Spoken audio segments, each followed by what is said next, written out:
डबरा बौद्ध विहार विकास चैरिटेबल समिति के तत्वावधान में बौद्ध विहार सिमरिया टेकरी पर विशाल बौद्ध जयंती मेला व सर्व समाज का सम्मान का आयोजन किया, जिसमें मुख्य अतिथि डबरा विधायक सुरेश राजे, सरपंच कुलदीप राजौरिया, समुदान वक्ता सुबोध पंचोली। कार्यक्रम की अध्यक्षता भंते राष्ट्रपाल महाथेरो व भंते धम्मप्रिय थेरो जी ने की। इस मौके पर भिक्खु संघ ने बौद्ध वंदना कर कार्यक्रम की शुरुआत की। इस मौके पर विधायक सुरेश राजे ने कहा, तथागत भगवान गौतम बौद्ध ने पूरे भारत सहित विश्व में शांति, करुणा, मैत्री का संदेश दिया। हमें ऐसे महान भगवान बौद्ध के बताए उपदेश को अपने जीवन में उतरना चाहिए, जिससे अमन शांति रहे। इस क्रम में समाज सेवी संबोध पांचोली ने भी अपने विचार रखे। संस्था की तरफ से जाटव समाज के चुने हुए 11 सरपंच व जनपद पार्षद सहित सभी वर्गों के समाज अध्यक्षों को तथागत भगवान बौद्ध व सौल देकर मुख्य अतिथि के द्वारा सम्मानित कराया गया। इस कार्यक्रम का संचालन हाकिम सिंह मंडेलिया ने किया। आभार भंते धम्मप्रिय ने किया। इस मौके पर संस्थापक रामस्वरूप सगर, अध्यक्ष हाकिम सिंह मंडेलिया, हरनारायण सिंह बौद्ध, रघुवीर सिंह के नमीन, MS बिशोटिया, नवाल सिंह गरवासिया, बाबूजी, लक्ष्मण सिंह कदम शिक्षक, लीलाधर बरया, वीरेंद्र मंडेलिया, समस्त तथागत भगवान गौतम बौद्ध के अनुयायी व सर्व समाज के गणमान्य नागरिक उपस्थित हुए। सभी अनुयायियों ने भोजन प्रसादी पाए। MS बिशोटिया की खास रिपोर्ट और संभल कर उठना और उठकर चलना और चलने के बाद दौड़ना, यही तो जिंदगी है।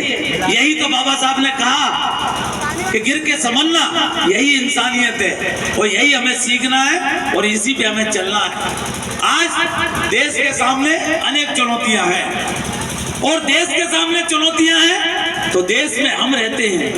ये देश हमारा है, ये देश किसी एक वर्ग विशेष का नहीं है, ये देश हम सबका है। और इस देश में रहने वाला हर वो व्यक्ति, हर समाज में जन्मा वो व्यक्ति, उसका उतना ही कर्तव्य है जितना हमारा कर्तव्य है। क्यों?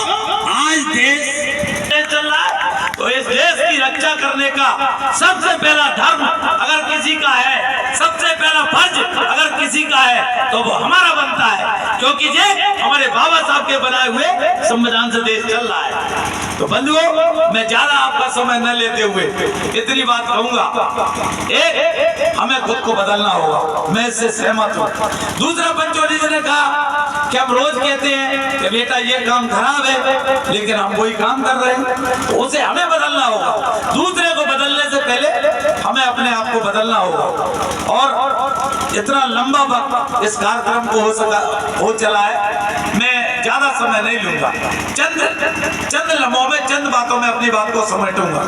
सबसे पहले मैं इस कार्यक्रम में पधारे हुए अपनी उन माताओं को, उन बहनों को, उन बेटियों को दिल से धन्यवाद दूंगा। सबसे पहला धन्यवाद उनका बनता है कि इस कार्यक्रम में उन्होंने शिरकत की। मेरा ऐसा मानना है जिस कार्यक्रम में हमारी माता बहनों की भागीदारी नहीं है वो कार्यक्रम सफल नहीं माना जाता।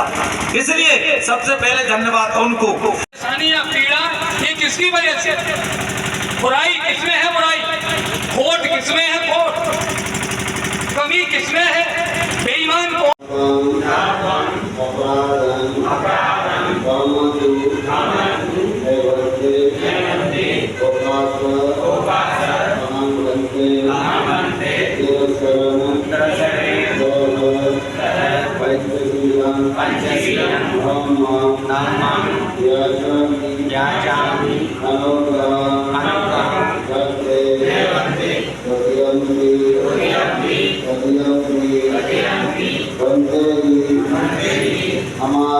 हमारे सभी अपराधों को क्षमा करें और हमें तिरस्करण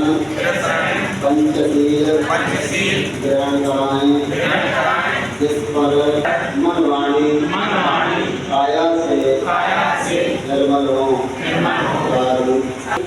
और ये